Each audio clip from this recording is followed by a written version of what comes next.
semuanya, selamat datang kembali di podcast S2S. Kita bersama Safa dan Salma. Halo semuanya.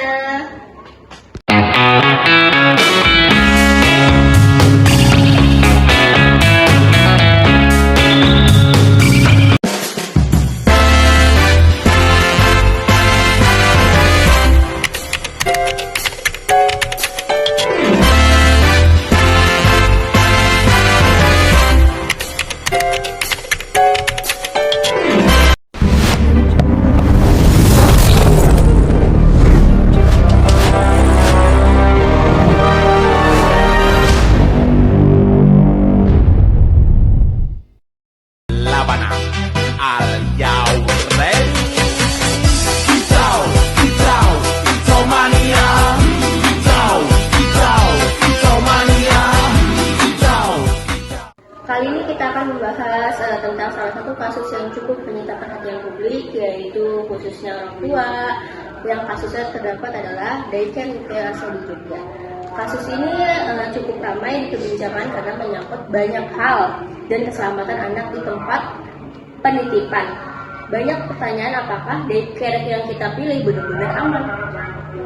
Semoga kasus yang akan kita perbincangkan hari ini akan memberikan wawasan dan informasi yang lebih lanjut untuk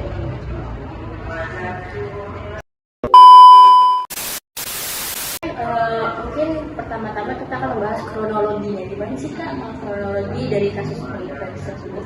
Jadi kasus ini mulai viral nih karena banyak video-video yang tersebar di media sosial, terutama di TikTok ya kan, sama di X atau Twitter gitu.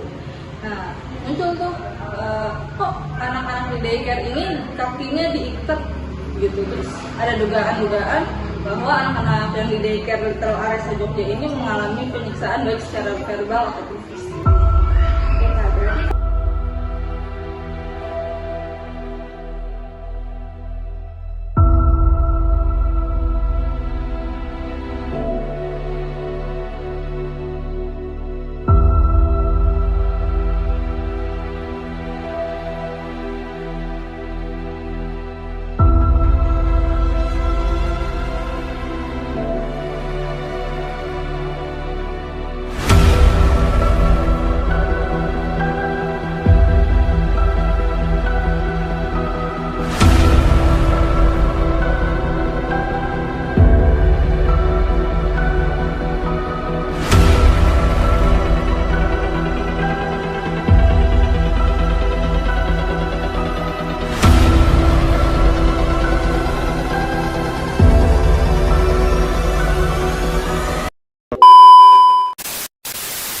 Berarti faktor emosional masyarakat juga besar ya Kak, karena semua orang juga mempertanyakan posisi sebagai orang tua kita yang kita titipin anaknya tersebut di daycare.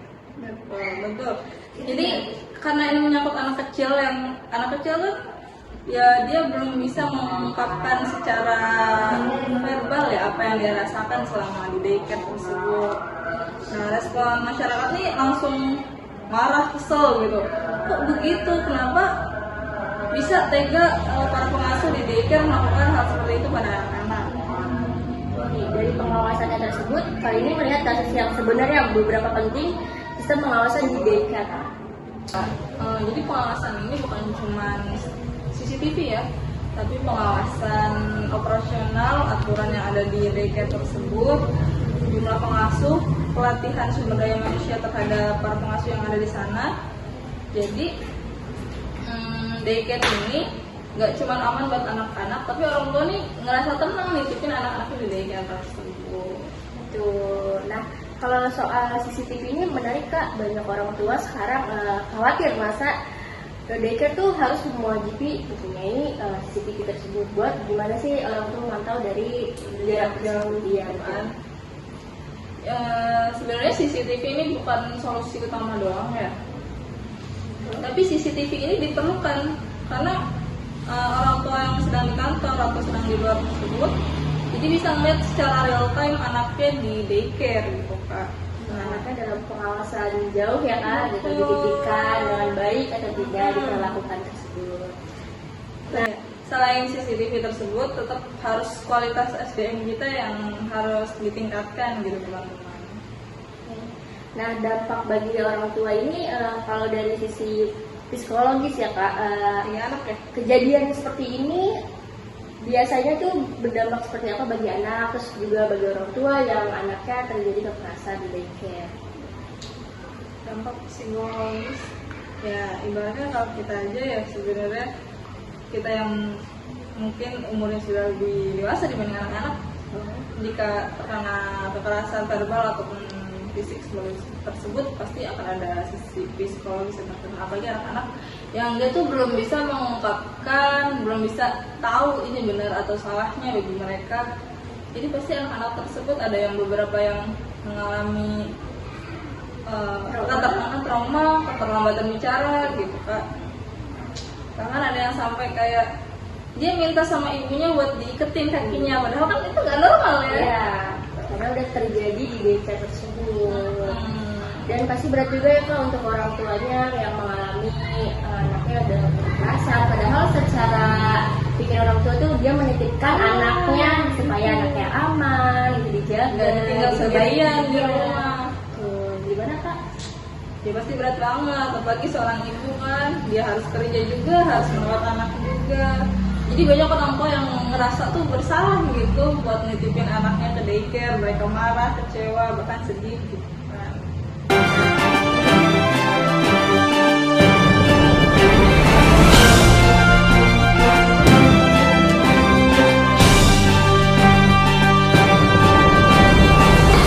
Saya kasih dia selalu bawain dia snack, makan, cemilan, jajanan pasar lah. Pulang tuh selalu bersih. Dan apa dia lihat langsung itu yang makan adalah misi-misi. Karena setiap dia pulang dia selalu kelaparan, nangis, ketakutan. Tadi malam pun dia tidur nggak mau di kasur.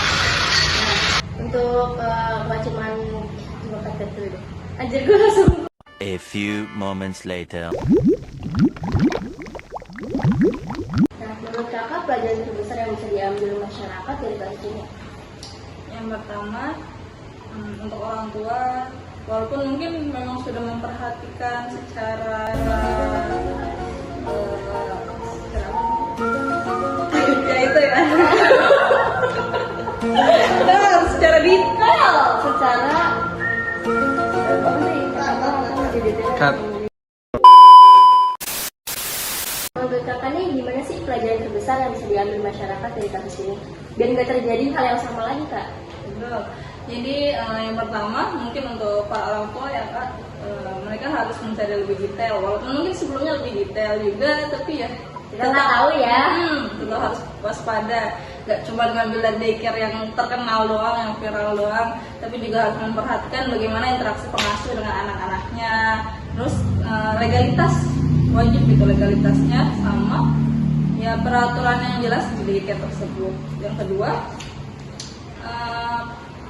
antara anak dan orang tua nih harus membangun komunikasi, walaupun ya anak-anak ya Kak, susah ya buat komunikasi pasti, tapi biasakan bahwa anaknya mau bercerita kepada orang tuanya. Apa yang dialami sekarang Betul. atau apa yang dialami sebelum-sebelumnya. Yang ketiga, ini yang menurut saya paling penting adalah pemerintah harus mengadakan dan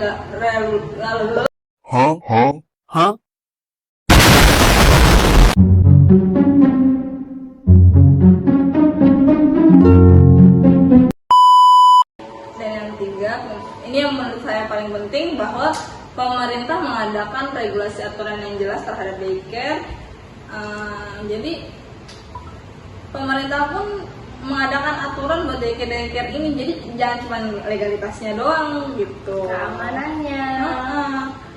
Gimana cara melakukan Undang-undangnya tuh harus jelas. Betul. Gimana cara melakukan orang-orang yang menitipkan anaknya ke sana buat aman. Apalagi buat ibu-ibu yang sedang bekerja kan, pasti berat banget buat tinggalin anak-anaknya. Pemerintah tuh harus mengatur sedemikian rupa gitu teman-teman, gimana orang tua dan pengen daycare Pengawasnya, pengasuhnya tertata tertib gitu. Nah, ini Kak, lanjut berarti ini bukan soal satu kasus ya, tapi juga soal sistem yang lebih luas gitu. tentang lebih luas gimana caranya daycare tersebut itu nggak cuma daycare ya, penitipan anak tersebut itu lebih aman. Jadi kita para orang tua yang di luar sana nggak khawatir. Apalagi sekarang kejadian ini kan nggak mungkin 1-2 orang aja ya kayak yang terlibat. Bahkan ini yang pelakunya ini termasuk dengan jabatan-jabatan yang lumayan tinggi. Iya, gitu. Yang nggak usah kita sebutkan lah ya, namanya nanti teman-teman cari sendiri. Gitu. Ya, momentum ini harus jadi evaluasi bersama untuk kita dan tentunya untuk pemerintah. Nah, yang terakhir nih Kak, gimana sih kedepannya kalau misalnya ada hal kasus tersebut atau mungkin motivasi dari Kakak dari viral kasus yang ini? Jadi ya buat orang tua di sana yang mau menitipkan anaknya supaya kayak nggak semua tempat daycare itu sama dengan kejadian yang baru-baru ini. Jangan Iya. trauma ya buat Walaupun pasti ada trauma, Iya. tapi jangan trauma. Buat Karena orang kalau tua ini. trauma nanti yang ya kita kan harus kaburnya. betul buat orang tua yang kayak aduh gue kerja cuma anak gue gimana ya, kita nggak perlu trauma karena nggak semua daycare tuh Seperti kalian trauma. Gimana Kak? Ya, tetap teliti, tetap berpositif thinking, dan ya pastikan keamanan anak sendiri. Oke, terima kasih banyak untuk insight dan penjelasan hari ini bersama Asahla. Dan sama, semoga kasus kita yang dijelaskan ini bisa menjadi perhatian serius bagi semua pihak, orang tua, pengelola daycare maupun pemerintah, agar keamanan anak menjadi prioritas utama untuk kita. Dan buat kalian juga yang dengerin, jangan lupa untuk selalu mengutamakan data yang valid ya buat penitipan anak, nggak juga buat penitipan anak kayak itu yang lain-lain.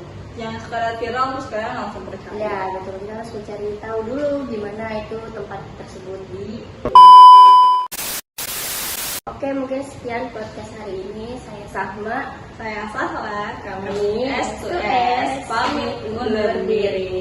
Sampai jumpa. You can do it!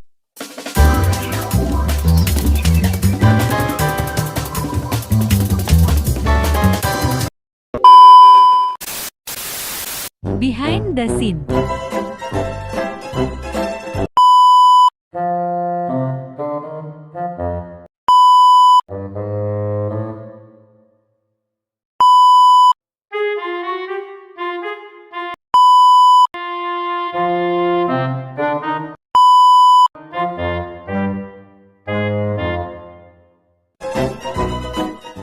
A few moments later.